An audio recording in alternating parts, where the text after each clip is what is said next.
আমি এই এলাকার ওই বাসা আমার, আমি গোপালখিলার বাসিন্দা।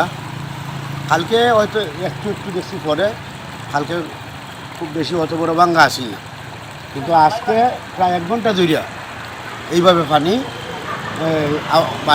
বাইরে যাইতেছে। এটা হয়তো পাইপ নিচে ফাটিয়ে গেছে, আর এই এলাকার জনগণ এখন আর পানি পাইতেছে না। এই পাইপ ফাটার কারণে এলাকার মানুষে আজকে আর পানি পাইতেছে না, পানিটাও অযথা রাস্তার উপর দিয়ে বেসে দিচ্ছে।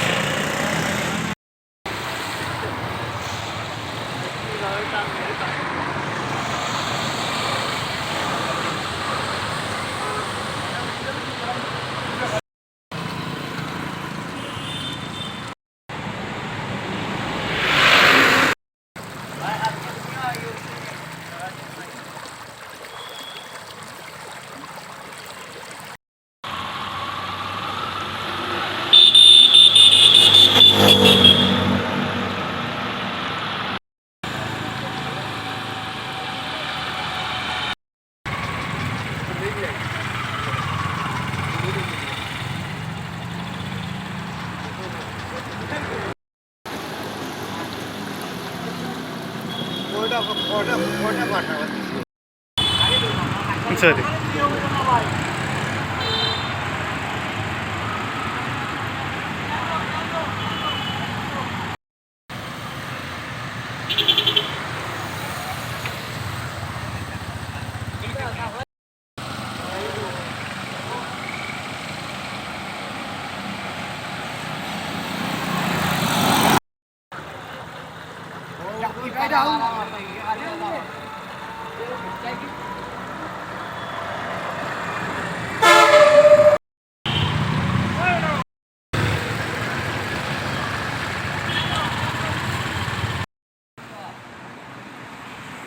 Bangladesh punya mana dia lah.